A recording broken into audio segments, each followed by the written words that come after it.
Terrorism or violent extremism is a serious global problem, not only causing much death and sufferings, but also destabilizing the societies, and it is disrupting the peaceful coexistence in the whole world. Before tackling the violent extremism, one must be able to first understand the underlying reasons, and their motives that give birth to the mindset of the terrorists.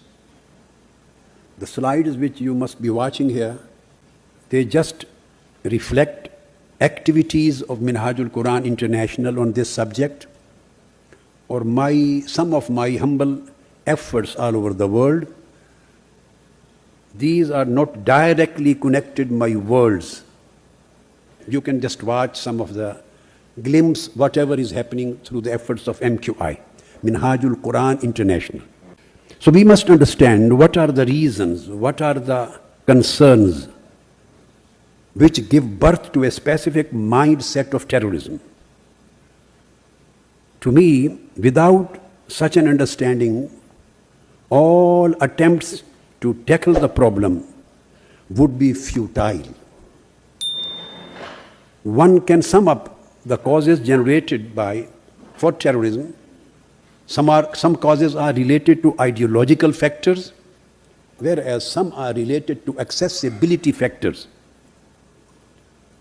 The accessibility factors which generate and develop the mindset of terrorists and violent extremists, these are like holding political grievances, feelings of isolations from society, feeling marginalized, and along with criminal and personality traits and socio-economic reasons, all these accessibility factors, putting them together, we have to keep in our mind, however, without an ideological motivation, these accessibility factors alone can never manifest as terrorism. This is definitely a combination of two kinds of factors. As far as the accessibility factors are concerned, these are to be addressed by the states, by the governments, by the societies, their socio, legal and political structures. And as far as the ideological aspects are concerned, these are to be addressed by the scholars, by the researchers, by institutions, through training, through education, in order to counter the ideological and theological drivers of terrorism. There are a number of ideological factors and themes and concerns and narratives promoted by the terrorists to recruit the members from the youth and from common masses to their cause in order to justify, legalize and legitimate their barbarism, their acts of violence and their acts of terrorism, acts of rebellion and terrorism.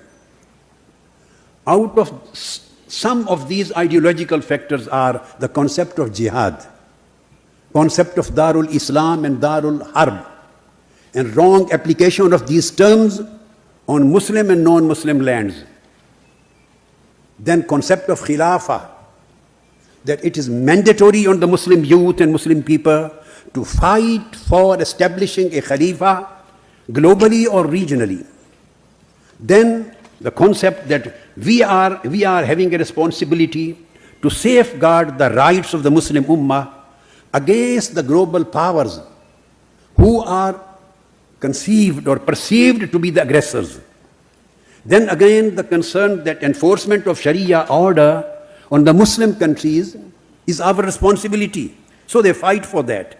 And again fighting against the impious Muslim governments because of their faults or defaults, and for the enforcement of Islamic, socio and political and legal order. So this is the next factor. So my humble submission would be that countering terrorism, violent terrorism and extremism, and it is necessary. It is necessary. But it is more effective to prevent it at the level of its origin and emergence. Violent extremism and terrorism does not come into existence all of a sudden. It does not emerge out of nothing.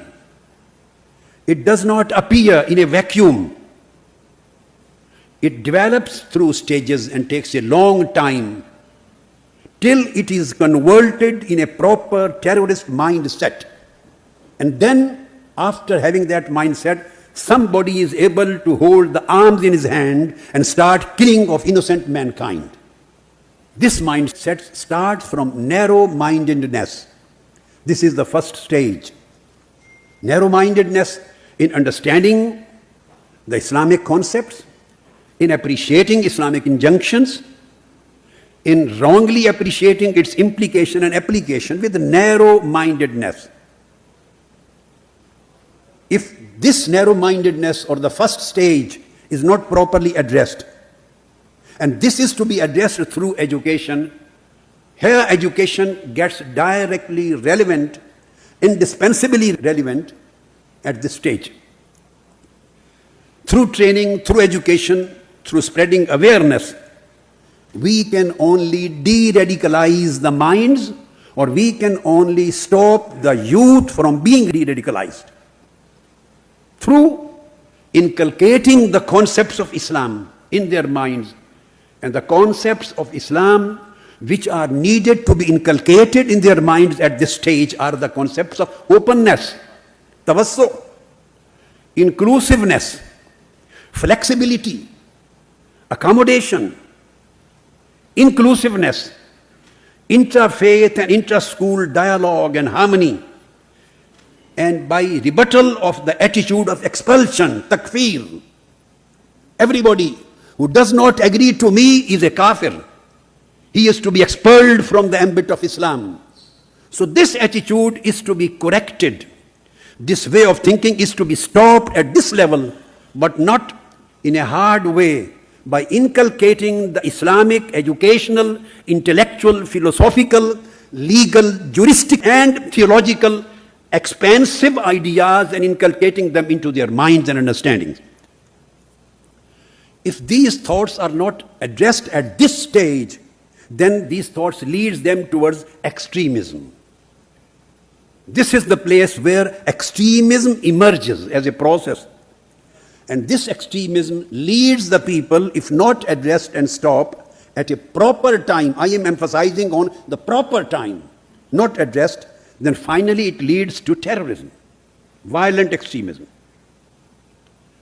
States, most of the states and societies have been and are tackling it at its last stage, as it happened in Pakistan, as it happened in many parts of the countries, Afghanistan, the Arab world, no need to mention many names. As we, as the Muslim Ummah, as the states, have been tackling it at the last stage through counter-terrorism. So this is too late. At this stage, one can only prevent some people from committing the acts of killing. But it is very difficult to change their mindset and to change their vision. The extremist vision, which took a long time in their life to develop, keeps on the same track. Even through counter-terrorism activities, we suppress them, but they will play a game of hide and seek. They can disappear for a time and they will reappear at another time. They will change their location and they will again reappear from another place. They will again reconsolidate, and according to the favorable socio-economic circumstances, whenever they emerge, so they will keep on appearing and reappearing, emerging and re-emerging. This is the phenomenon which Holy Prophet, peace be upon him, sallallahu alaihi wasallam, mentioned at many times. quoted by Imam Ahmad bin Hanbal and many other Aimma. No need to mention the details. All these details I have mentioned in my books.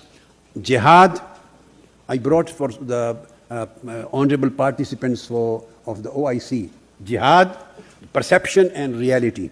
The second book is on rebellion and terrorism. And the third is on the Islam, on the security of the non-Muslims. And of course the fatwa, Irhab wa Fitnatul Khawarij in Arabic. I brought some of the copies for honorable participants. Holy Prophet ﷺ said, Kullama kharaja minhum qarnun quti'a. Kullama kharaja minhum qatun quti'a. He was mentioning the Kharijite ideology and process of appearing and reappearing, process of emerging and re-emerging from time to time, from place to place. He said, Kullama kharaja minhum qarnun quti'a. Hatta addaha ziyadatan ala asharati marrat. Kullama kharaja minhum qarnun quti'a hatta yakhraju ad-dajjal fi baqiyatin. Abdullah bin Amr bin al-As reported it. And in second tradition of Holy Prophet said, Kullama kharaja qarnun quti'a akthara min 20 marra. Hatta yakhruja fi iradihim ad-dajjal. Every time a generation of the terrorists, the Kharijites, appear, they will be cut down. Again they will appear, they will be cut down. They will appear it again, they will keep on emerging and re-emerging from time to time. Holy Prophet ﷺ mentioned it for 20 times. They will be cut down, but they will keep on process of reappearing and re-emerging till Antichrist will appear. So this would be the process of that mindset. Instead of our younger generation reach this level, they should be addressed in a very nice educational way at the original basic level. What we need is prevention at the first level when the seeds are being sown in the minds of the youth. And this work can be done through an extensive and all-comprehensive process of educating and training. What we are doing as very, very humble, tiny and small, we have done the efforts towards saving the mankind, towards saving the Muslim generations, towards saving the Muslim Ummah ideologically, philosophically, theologically at this specific front. As Minhajul Quran International, we can't address the accessibility factors. We are addressing as Minhajul Quran International the ideological factors, the ideological and theological and wrong juristic drivers which convert their minds into a terrorist and provides them arms to fight with and leads them to a stage of becoming a Kharijite of our time. This is what Allama ibn Taymiyyah has stated. This is what Hafiz ibn Hajar Asqalani has stated. This is what Shahristani has stated. I have mentioned hundreds of these references in my book, Fitnatul Khawarij, Al-Irhab wa Fitnatul Khawarij, and the Fatwa on Terrorism. Minhajul Quran organization, which I started as a humble work in 1981, now is working in more than 90 countries all over the world. There are dozens of aspects of its work, dozens. But today I am focusing on only one with reference to the subject, and that is the efforts on peace, promotion of peace and counter-terrorism. One program is on children, on the name of eager star seekers all over the world. Minhajul Quran Women League are taking care of all these peace and counter-terror activities to create a peaceful generation. Second work is Al-Hidayah for the youth, from teenagers. 3 days camps in universities, where participants start from 500 to 2,000 residential camps. They are de-radicalized or provided a mindset of the balance of moderation. Third are regular camps.